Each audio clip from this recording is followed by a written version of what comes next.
with Dr. Marissa. Promise you joy in the mystery.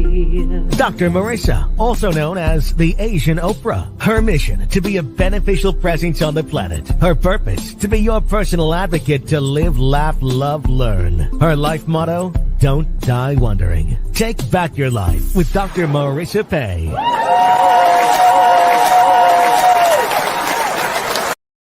And welcome. You're tuned in to Take My Advice. I'm not using it. Get balance with Dr. Marissa and Cynthia Caughie here on CAA, CBC News, NBC News, and NBC Sports Radio Station, AM 1050, FM 106.5, and streaming everywhere.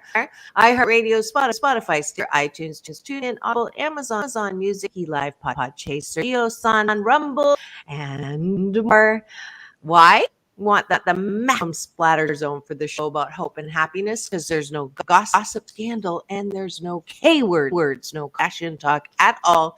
In fact, I want you to focus on your own reality show and how you can be happy 88% of the time. So we have topics and guests and co-hosts to that end. It is Fired Up Fridays, and you know the drill. Every Friday, weekday morning at 8, I have my fabulous co-host, Cynthia Caughie, who comes and fires us up. Both of us have nothing to say about anything. Sarcasm is another service that I offer. We are very happy to share all of the positivity possible for you too, who have happiness 88% of the time. So welcome back to the show. Cynthia, it is Friday. Where's my applause on? Here we go.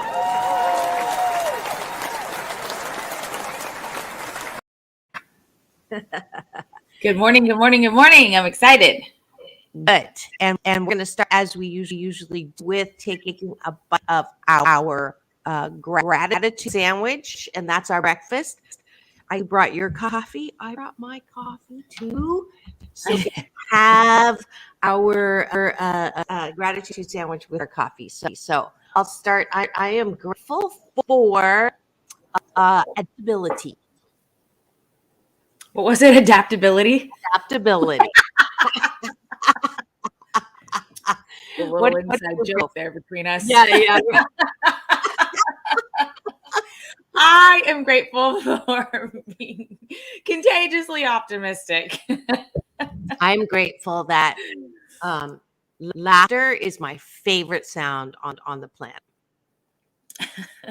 I'm grateful for this pumpkin spice coffee that I found at the store. It's delicious. Ooh. I'm grateful for my cinnamon vanilla cream coffee mix that makes every Pete's coffee taste good. We need, after all three of those, for some sponsorship money. It's a great idea. Right? You don't know. You don't ask, you don't know. That's right. Your turn. That's a good one. I'm grateful for my ability to ask for help. I'm A lot of people can't do it.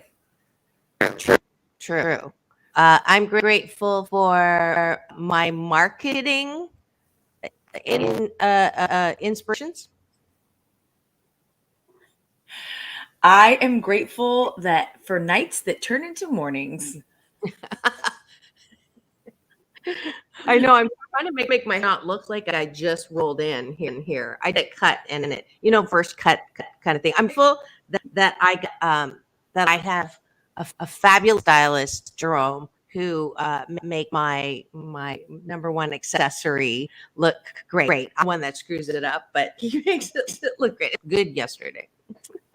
You always look good. It is a little shorter, gives you a little bit of a bump, but it looks great. Thank you. Your last gratitude, and then we move to appreciation. I am grateful for friends who support my dream, my mission, and love me through all the BS. The belief systems or the shiitake. It's like both have had the week. It's a good way to top on a week. All right, now we're going to the bottom of the bun. That doesn't mean like it on the bottom. Sorry. Bottom of the bun is 8 appreciations of yourself. And it's just like Cynthia was saying, it's not easy to ask for help. It's also not natural for many of us to affirm who we are and to look at what's good about who we are. So we like to help practice that and help ourselves. Well, the bottom of the bun usually is done bed before you go to sleep, which is the topic today. And so what do you like about yourself that will help you fall asleep? But then if you're thinking about what you don't like about yourself, what you don't like about other people. So what do you like about yourself, Cynthia? Oh goodness. I appreciate that I am always willing to grow. Always looking for new information. I appreciate that I am learning to work well under pressure. We just smile through it. It's good for us. I appreciate my morning routine. I appreciate the ability to laugh at myself. There you go. I like that too. Although sometimes I don't do it well. I'm going to use that one too because it's a good reminder for me. I appreciate being able to laugh at myself. Fantastic. Are you still hearing an echo? Go. Yeah. Okay. I'm going to go out and come back on my phone. Okay. So that's part of the pressure is getting Polly set up in case this happens. So can he hear it? Pardon? Polly, can you hear the crackle? It started yesterday, and I don't know what it is. You don't hear a crackle at all? Okay. Yeah, no, I hear a little bit. Oh, now you a little bit. Okay. I just heard it again. Go ahead. Yeah. You just want to play, go into the. No, he'll do it. But keep going. Well, let's finish our appreciations and people will understand crackle. Oh, sorry about that. So the last appreciation, I really appreciate my my ability to, I appreciate my ability to speak to God. I know it's weird, but I didn't do it before, and so it's interesting to me, and I like to share it. So cool.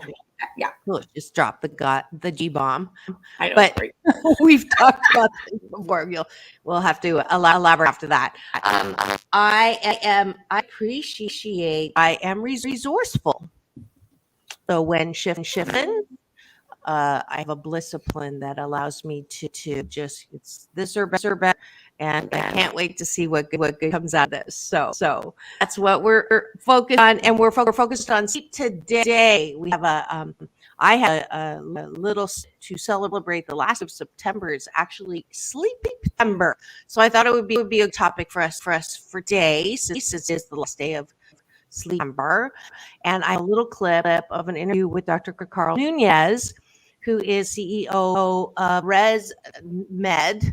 He's also he let me just read you his very big bio, short bio. He's Chief Medical Officer and a Consumer Technology Association board member. Before working in digital health and the MedTech industry, Carlos was a practicing anesthesiologist and director of critical care research informatics and analytics at Duke University Educational Affiliation at Carolina Medical Center Northeast. He received his medical doctorate from the University of Miami School of Medicine, and he has some really interesting things to say about physical side of why some people get good sleep. And I had no idea how prevalent this stuff was. And then the cool part is that that's only half the story. As we all know, it's not all about physical.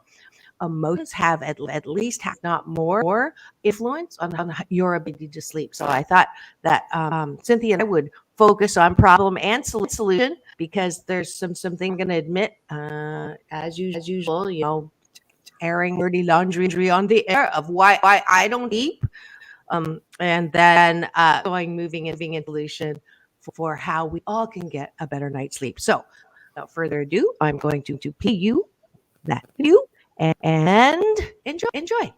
And we all know about the importance of a good night's sleep but millions of people in the U.S. suffer from sleep apnea and don't even know it.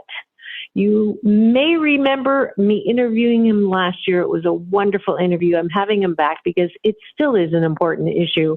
Dr. Carlos Nunez, Chief Medical Officer with ResMed, is here during Sleeptember to share tips on ways to find a remedy for restless sleep. Please welcome back to the show, Dr. Nunez. Hello, and thank you for having me. Absolutely. So we're still not sleeping, and I think maybe even more because of COVID. So tell me, what exactly is Sleeptember? Yes, Sleeptember was started by the American Sleep Apnea Association. It's a patient organization that obviously focuses on sleep apnea, as you can tell by their name, but they wanted to set aside a month where we could raise awareness about the importance of sleep in general. And it truly is very important for human health, as we've discussed before. And I think it's great to have a time every year where we can really try and raise awareness and reflect on what good sleep means for good health. Great idea. Just how important is a good night's sleep? It's vitally important for our health. There are three pillars of human health, if you will: sleep, diet, and exercise. And as a society, we focus so much on diet and exercise. We talk about it, we obsess over it, and we often just neglect our sleep. Some people still think and wear it as a badge of courage that I can go for 3, 4, 5 hours and I'm just fine. And really, most people are not just fine. We need that good, restful 7 to 8 hours every single night. Yeah, absolutely. So can you share some facts about sleep apnea? Sure. Yeah. Sleep apnea is one of the most prevalent conditions in humans. There are about 1 billion, that's with a B, people that have sleep apnea, and 80%, roughly 800 million, don't know they have it. They're undiagnosed and untreated. In the United States, that translates to about 43 million people who are walking the face of the country here and don't know that they've got sleep apnea. And it's a devastating disease, because what's happening is you are suffocating every night that you sleep. And someone with mild sleep apnea stops breathing only 5 times an hour. But moderate or severe sleep apnea, you might stop breathing 50, 100 times an hour. And stop breathing not just for a second or two. Stop breathing to the point where the blood oxygen level drops and your brain starts to freak out because it realizes you're being suffocated. And that leads to 2 really important things. One, you never get a good night's sleep, so you are always tired, and that leads to an increased risk of things like car accidents and workplace injuries. The second thing, though, is it leads to a risk of devastating health consequences later in life: increased risk for heart disease, arrhythmias, stroke, dementia like Alzheimer's. We've even got evidence that certain types of cancer do poorly if you have untreated sleep apnea. And so it's really important. It's a big deal. And if you think there's any risk whatsoever, you should be asking your doctor. Yes, I remember you talking about this last year, and I was shocked that people are unknowingly suffocating themselves during the night, and how, it's almost like a stroke. It's amazing when you think of, sorry, go ahead. Go ahead. So I'm so sorry. Go ahead. No, I was just saying, it's amazing when you think what's happening and we're asleep, so we don't even really know. And that's why it's often so undiagnosed. Yeah, that's amazing to me. Like, not in a good way, amazing. So who's most likely to have a sleep disorder? So there are many sleep disorders, very common ones like sleep apnea or insomnia or even restless leg syndrome. Can happen across all age groups and all demographics. It was often thought that, say, sleep apnea, for example, was a disease mostly of, middle-aged men that carried a few extra pounds. But it was probably more of a bias in the way we were looking for the disease. When we start looking throughout the population, there are kids who have sleep apnea. There are people who you would never expect, like world-class athletes without an ounce of body fat, who have sleep apnea. There are pediatric sleep apnea specialists. So anyone at any age is at risk, no matter what you look like, how tall or short or whatever shape or size you happen to be. It's more important to understand the signs and symptoms. If you have someone in your home that says, hey, you snore really loud and it sounds like you stop breathing, or you wake up every morning very tired, wake up with headaches, wake up covered in sweat or with a scratchy throat, these are signs that you may have an issue, and you should be asking your doctor to help you understand if this is putting you at risk for something like sleep apnea. Yeah, great advice. What can folks do, and what are some of the remedies for sleep apnea? Yeah, if you do get diagnosed and your doctor wants to treat you, there are a variety of treatment options. The gold standard, and it has been for more than 30 years, is CPAP. It stands for continuous positive airway pressure. It's a device that blows a gentle stream of pressurized air, typically through the nose, to keep the airways open. Again, it's the gold standard because it's extremely safe. It works for almost everybody in almost every instance of sleep apnea. There are other choices. Some people will try mouthpieces that will pull the bottom jaw forward to try and pull the tongue away from the opening to the airway to allow air to pass. That works for some people, mostly in milder cases, and when the tongue is the primary reason. There's also surgery. Some of the surgery can be quite invasive. For example, you could have part of your palate removed. If it's the soft palate that's collapsing and you're a candidate for that, they can cut that right off.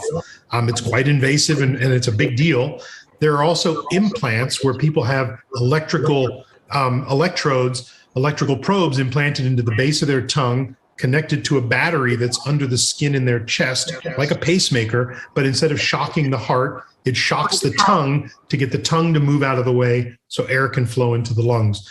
Again, not everyone is a candidate for those sorts of things, and they tend to be more invasive. So CPAP continues to be the gold standard for therapy. Yikes. I had no idea that there were that many alternative and non-appetizing treatments, for sure. So any other advice, Dr. Nunez, that you might have? Yeah, we should, like I said at the beginning, we should be prioritizing sleep really above. It's the most important thing you can do for your health every single day. If you don't sleep well, you don't pick the right foods to eat, and you don't feel good enough to go to the gym to work out or whatever. So diet and exercise are important, but sleep is even more so. It's the single most important thing you can do for your health every single day. So if you have any questions about the way you sleep, don't be hesitant to talk to your doctor. And if you want to do some research on your own, there's a great website, sleepforbettertomorrow.com, with lots of information about sleep and common sleep disorders, including sleep apnea. Fantastic. That's sleep. Say that one more time. Sure. Sleepforbettertomorrow.com.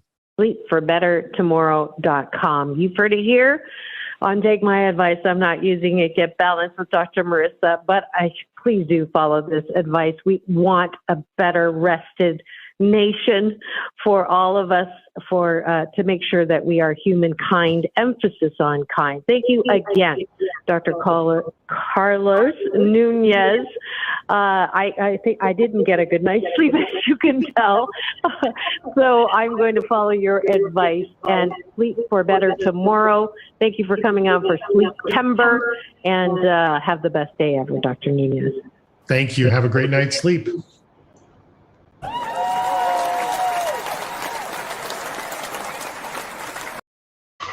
All right. We are back. We are talking about sleep, and you're tuned in to Take My Advice. I'm not using it. Get balanced with Dr. Marissa and Cynthia Caughie.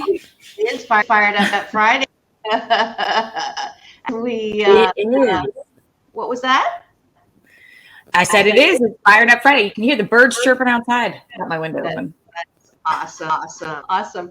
I am going back to these. So the reason why I admitted on that I didn't get a sleep, and this is one of the things I don't know about you. You probably are not binging at all. I never even understood binging and binge watching until the pandemic. And I think I'm not alone. I think that, we used to watch programs like once a week, right? There was a continuous Dynasty and Dating Myself Ageless or whatever the show, you watch it once a week. And now because of Netflix and all the other streaming, and you have series and limited series, you just keep watch that little next episode just come it automatically. And I have to admit, sometimes I get a bad night's sleep because I watch the clock and I keep watching the next episode and keep watching. And so I had that interview day before yesterday, and Cynthia was kind enough to play it today because it is the last of September, and thus the topic that I did that to myself. I still 1:30 in the morning watching the end of Dahmer the Monster, because I just was so riveted by the facts and some fiction, but the facts of the story. I didn't know. I've never really paid attention to that, and so listening to that story. So I'll to it. First way to get a better sleep is to step away from the device. That's right. So just, it's amazing. This is what it falls in that category of, what you do, what you should do, and you somehow still end up doing things you shouldn't do, and you pay the consequences the next day. You're begging, tired, and so I will do my best to not do that, because it's not good dragging through a day. Definitely not. Thank you, Jean. Oh, it looks like it is my. Oh, okay, we're going out. I'll come back in on the phone. Hopefully, it's still here. All right. So after listening to now there's no echo. It's crazy. So after listening to this morning, I have several, go figure. I have several thoughts on sleep apnea, the whole self, as we learn how to get better sleep, eat better, exercise better. It's all about our routine. Dr. Marissa just said she binge watches. And I'm like, I don't understand why we do that. I listen to Brendan Burchard. Brendan Burchard has a routine for sleep. It is 3, 2, 1. I believe it goes 3 hours, no TV, 2 hours, no work, 1 hour, no phone. I believe is how he goes 3, 2, 1. It lets your mind actually relax. It lets you have a thought process. It's not being stimulated by all of the things that are coming at you, because there's a process to getting yourself to go to sleep, and you have to know what that is for yourself. A lot of times, I think, I've learned that it's the nature of the beast. It's what we do to ourselves. We are our own best ally or our worst enemy. We have to learn what makes us tick. When we learn what makes us tick, then we can do what we need to do in a routine to help us live the best life. That's the way I have learned over the last 2 years now about self-development and self-awareness and becoming the best version of you. This is for sleep. This is specifically for sleep. Dr. Nunez talked about signs and symptoms of the sleep apnea. So I find it very interesting in the health world, right? What things, it's so crazy to me. I think there's a run of certain things. Like for years and years and years, diverticulitis was never even known. Nobody knew what it was. My grandpa had it. And then all of a sudden, like I found like 5, 8, 10 people who had diverticulitis. I was like, what? How do you all have diverticulitis? Then the newest thing is the sleep apnea. And I'm like, why is it that all of a sudden so many people have sleep apnea? I don't get it. I don't understand why. And he did say something. We were looking for a certain type of person. He said a middle-aged male. But then he went on to say that for this particular, I guess it is a disease. He said for this particular disease, it could be with children. It could be young adults. It could be, my mom supposedly has it. And I'm like, I don't get it. I don't understand how my mom has sleep apnea. She's got the machine.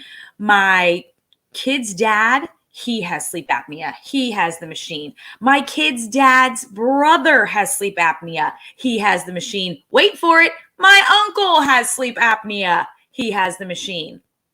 Yeah. Well, I don't get it. Well, okay. No echo. I'm back on. You have no echo. Yay! Maybe it's the mic. Did you disconnect the mic?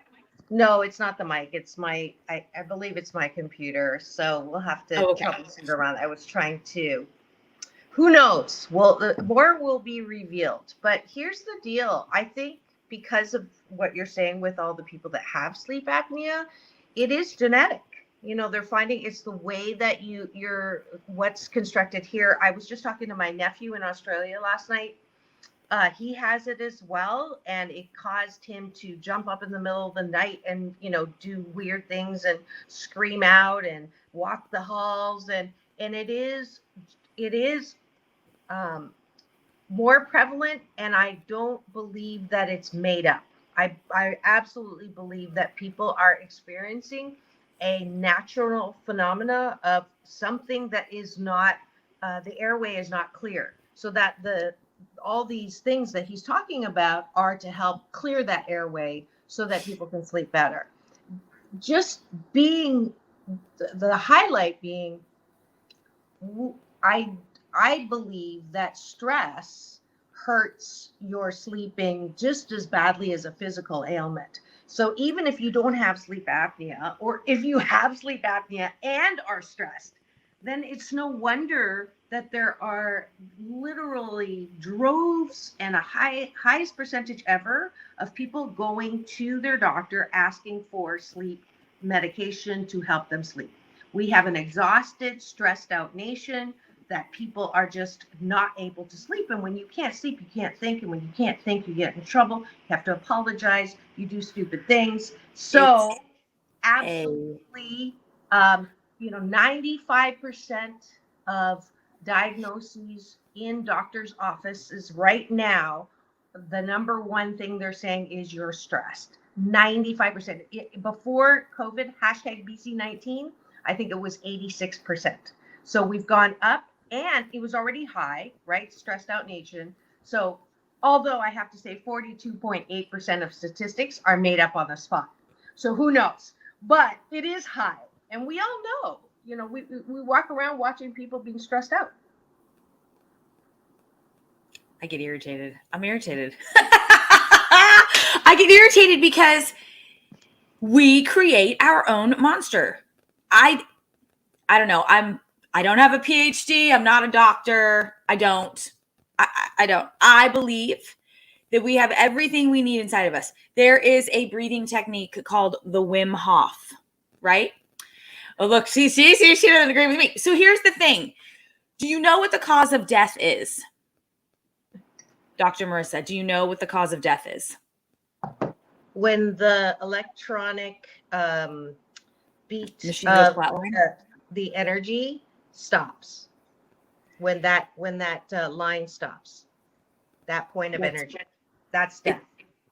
Lack of oxygen to the brain is the technical term for death. It can happen many, many ways. I have a very good friend named Gary Brecka, and he is a biohacker. And so he has done things in the medical world. He's a scientist, right? I heard this and I was like, you can think of death of different things, a heart attack, gunshot wound, whatever, a stroke, a heart attack. The end all be all is cause of death is lack of oxygen to the brain. That is why you die. It could be from all of those things. Well, actually, you can be brain dead and still be alive. Well, not really, right? You can have a machine. But you're not really alive, right? Well, but technically, if you're talking about technical definitions, that's But it's not. you still be brain. That's like having. You're still alive if you're hooked up to a machine, but your But brain. the machine is alive, not you. The machine is keeping you alive. Okay. We're gonna have. I believe so. So where I was going with all of that is I believe that we can do things to help ourselves. The machine, the doctor, the this, the that. Now, if there is something, so here's my thing. Why is it that all of these people, young, middle-aged, how is it? Why don't we know what the actual cause is? He never said what the actual cause of sleep apnea was. He just said signs and symptoms, right? And he said all of the people that could have it. Because right? There's multiple causes for sleep apnea. There's not one cause, but it is an obstruction to the airway. So I think let's just be really specific about why we're disagreeing with this. Are you saying that anything that is physical ailment in your body, you should be able to fix without a help of a machine? Is that what you're saying? A lot of them. Your body is absolutely amazing. And when we treat it right, feed it what it needs, right? We have the power to do a lot more than we give it credit for. I'm not going to go into what I think about some other things. I'm just going to leave it at that. But we don't give our body enough credit. So when people have a diagnosis of cancer, when people have a diagnosis of diabetes, when people have a diagnosis of lymphoma, you're saying that they can heal themselves? Yep. So there's a lot of people who have heart disease or whatever and are dying and chronically ill that would ask you then why they are still sick.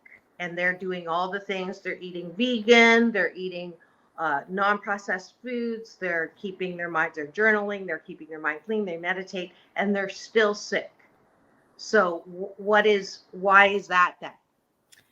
Well, I can't say exactly what it is because one, I'm not a doctor, but for two, my BS, my belief system is that you can absolutely see the thing. For me, I've seen cancer disappear.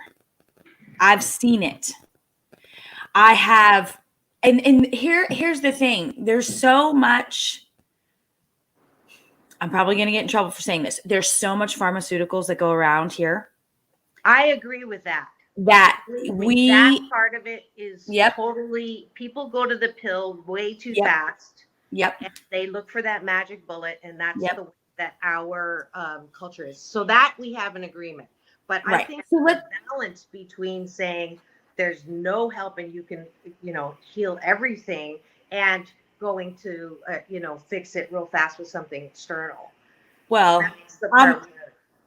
and again, it's not an end all be all. It's not like, oh my God, you can cure everything that you possibly can. I just believe that we have everything we need within ourselves.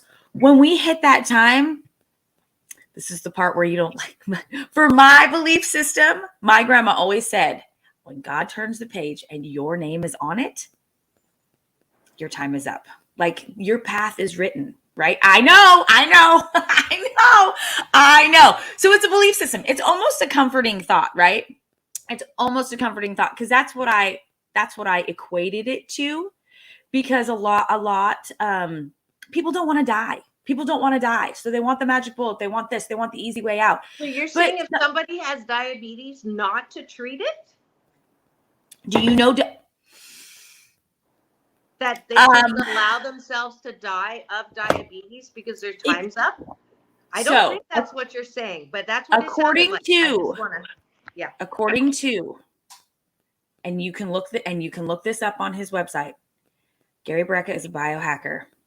According to his research, diabetes is completely, it's your body's, oh my God, what is it? It's oh my God. I can't think of what it is. I'll think of it. But it's something that can totally be treated. We treat it in a way that if we went by everything that the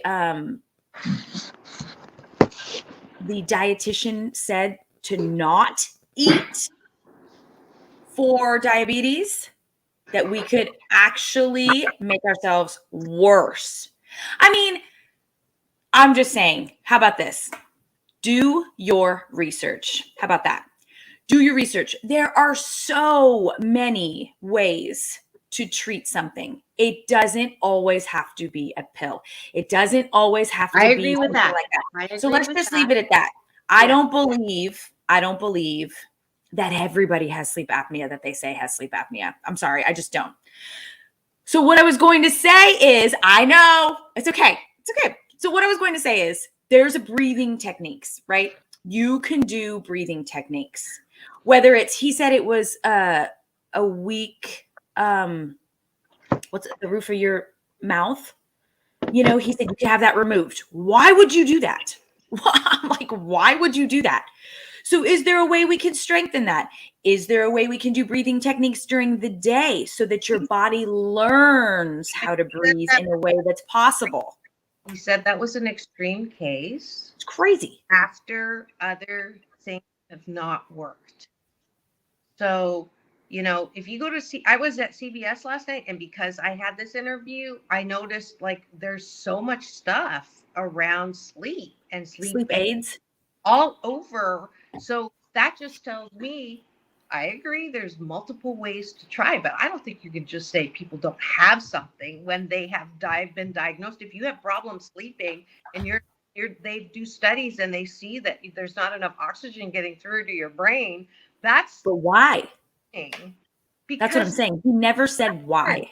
There's an obstruction in the airway, and the fact that the machine, which is not a pill, has helped so many people get a good night's sleep.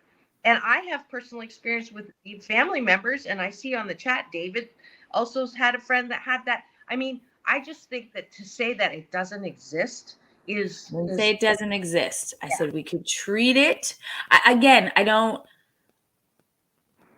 It's my belief system, and I get it, but I just think that there are other ways. It's like...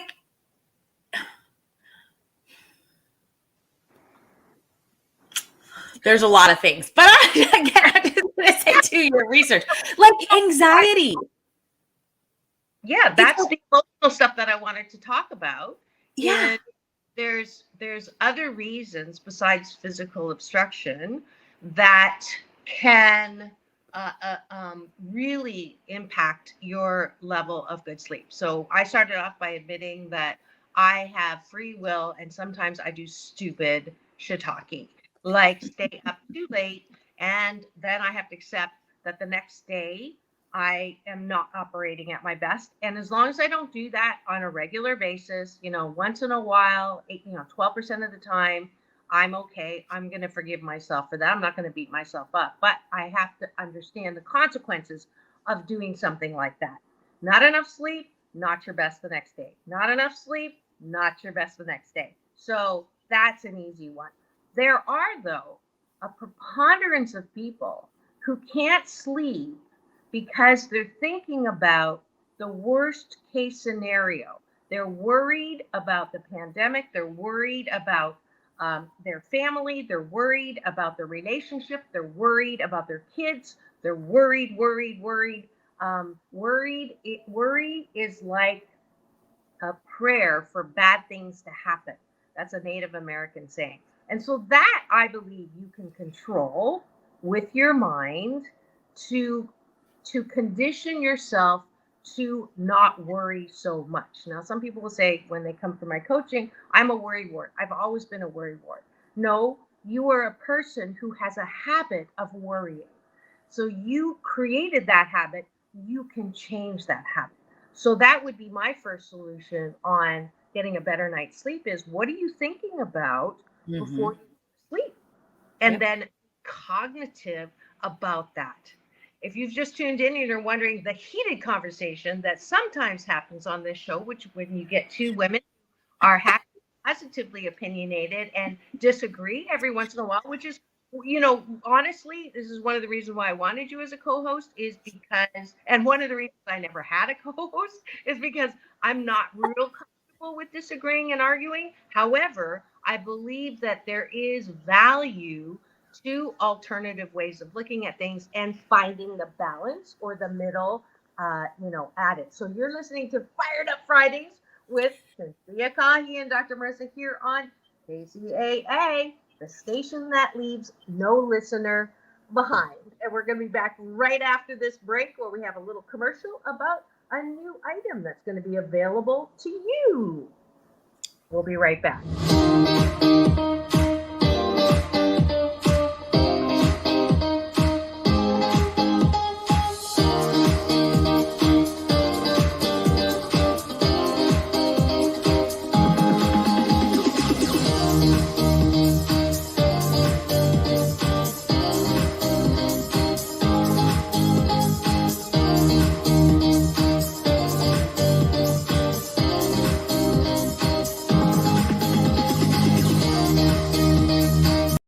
We're just trying to solve for the.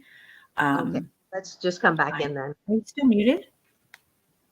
You're muted. Yeah. I can't hear you. Polly, I was just talking on Instagram. Yeah, but I can't hear you. Yeah, I figured.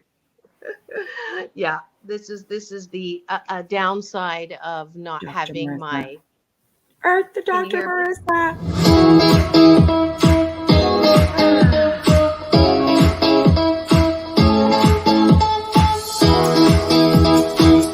On the bottom of the thing, there should be a video. Take back your life with Dr. Marissa Pay. We're just treating the symptoms and not the actual cause. So we'll see what happens with society and that. But I always think that I'm on Instagram again. And now we're back. We didn't get the commercial, but here we go. We're going to keep talking. Okay. What I was talking about with sleep apnea, treating the symptom and not the cause. What is it? Just like Dr. Mercer was saying. Oh, there's mine. There's mine. Have you ever tried a knuckleball? Here we go.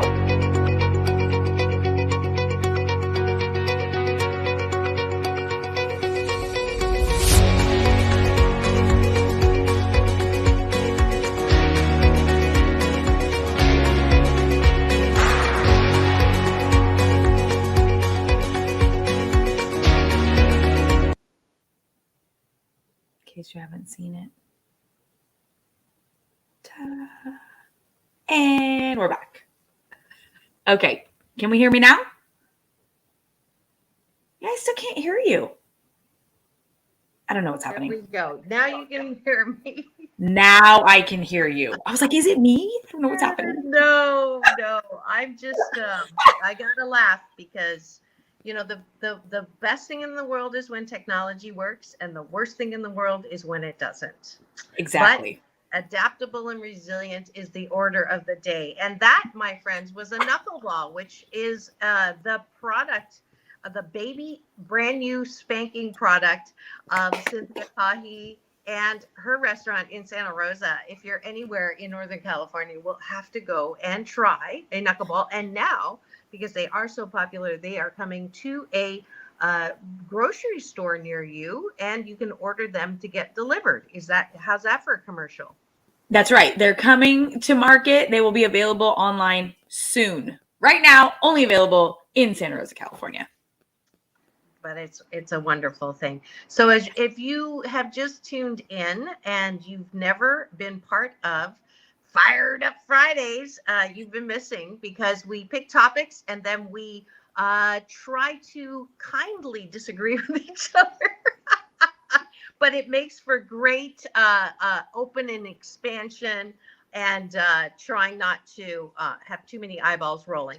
But Cynthia, we've been talking about, let's move to solution, because we don't have a lot of time left, and I want to make sure that there's lots of different tips from us because we want you to have a good night's sleep. We want everybody to have a good night's sleep. So my second tip is to don't plug your phone in your bedroom, because the tendency is, if you're tossing and turning, you start picking up this and you start doing this on your phone and scrolling. That's what this is.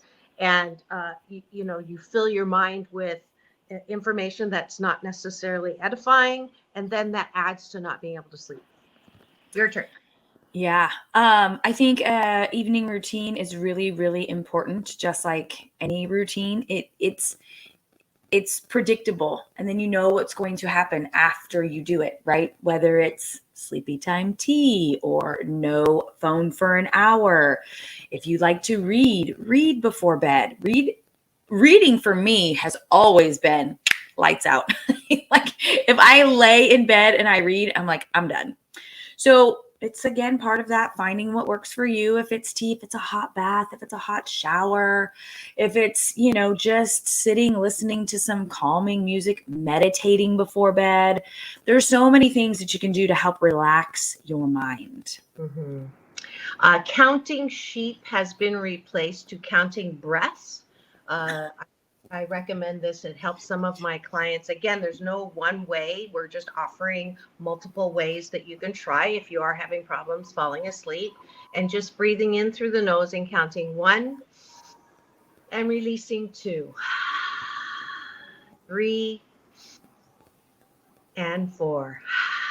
And I swear, most people, by the time, they don't get very far, and they're relaxing their body and their mind. This is also a meditation technique. If you have trouble with a squirrel, gerbil, hamster mind, that when you count your breaths, you give your mind a little break in order to be able to relax. And sometimes that relaxing can end up helping you fall asleep. I want to stress how important it is to breathe during the day. If you don't have any type of breathing technique, just sitting aside time, if you sit at your desk all day, every hour, maybe every 2 hours, give yourself 1 minute, just sit and breathe. Deep breaths. I want to suggest the Wim Hof. You can find it everywhere. You can find it on YouTube. You can find it on, just Google it. You can find it everywhere. And it helps your circulatory system. It helps everything. It helps you get clearer. My mom was dizzy for a couple of days, and I'm like, Mom, have you been breathing? And she's like, no. It really, really, it really helps. It's free. You can do it anywhere. You don't need a prescription. Just have to do it. Mm-hmm. Beautiful. Also, the going back to worry, there's another great saying that I like. Staying in the worried prattle of your head is like sitting in front of the Grand Canyon with a paper bag over your head. Isn't that powerful? I love that one. And this is, worry is a choice. How's that? That's mine. Mm-hmm. Worry is a choice. Just like happiness is a choice, worry is a choice. So if you choose to worry, and people say to me all the time, but Dr. Marissa, there's so much to worry about. Look, George Floyd, pandemic, now the hurricane, you're holding your breath, waiting for the shoe to drop. Who's going to hurt you? Who's going to take from you? You know what? Most of the things in your life are fabulous, and they have happened so beautifully, and everything is okay. And look at your worst case scenario list. Have any of those things happened? Very few people can say, yeah, a lot of bad things happen. But if you say, it can't get any worse than this, do not ever say that. Because you're just asking the universe to deliver. You get what you pay attention to. That's why we start with a gratitude sandwich. It's so important to have that habit of priming your day with good things that happen. It's the opposite of paranoia. It's called pronoia. You expect good things to happen. That's right. Yeah. And you said a word earlier and I didn't get to touch on it, but conditioning. Conditioning is huge. If you practice the gratitude, you condition yourself, your habits change. When your habits change, you change the conditioning. So I think it's really, really important to practice gratitude, whether it's in the morning, whether it's in the middle of the day. It doesn't matter when you do it. Just do it, because you're getting your thoughts to focus on, I always say it comes from what's in my heart. If you focus on the little things that you do love or that are good in your life, and then you don't have time to think about all of those worrisome things or the things you have zero control over. The gratitude helps you focus on what you do have. Absolutely. I just had a thought, Cynthia. After you bring the knuckleball to market, you can have a gratitude ball, and you can bring that to market too, right? I like it. Yeah. Yeah. It is. There are things that we can control and what we can't, and that's my final tool I'm going to give you is the Serenity Prayer. And Yes. I love that because it says, God grant me the serenity to accept the things I cannot change. And His Holiness the Dalai Lama will say, if there's a problem and there's a solution, there's nothing to worry about. If there's a problem and there's no solution, there's still nothing to worry about. So again, this is a commercial for don't worry. Be happy. And then the courage to change the things you can. So if there's something you do need to change, like turning off a series. That's right. And the wisdom to The know. wisdom to know the difference. Last word, Cynthia? It's one of my favorites. I used to have it hanging. I'll have to put it up again. It's a good one. It's a really good one. Yep. Great. Well, thank you all for being here with us. I apologize for all the technical hiccups. Keep working on that. And I'm just knowing that you're going to have the best weekend ever. And it's all about balance. That's right. Peace in, peace out. World peace through it. Oh, a breath of peace and comfort. Someone that I got to meet because of Greg Reed at Secret Knock, Julio. He's an American rapper, just passed yesterday, a little ahead of his time. So a deep breath and sending peace, comfort, and healing to all those who will miss Julio. Thanks so much for tuning in. Keep it here on Take My Advice. I'm Not Using It. Get Balance with Dr. Marissa and Cynthia Caughie. Now go forth and have the best weekend ever.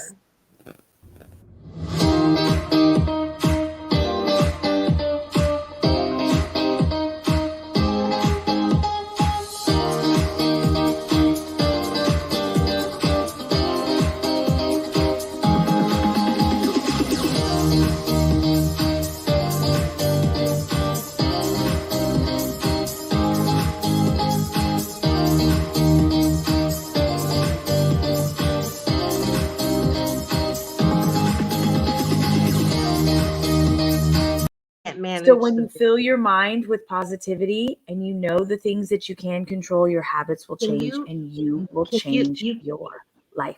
Thank you for tuning in to Fired Up Friday. I can't stop the I'm gonna have can you stop? Can you end it? The show? No, on my end. Can you end it? Polly? We're still live.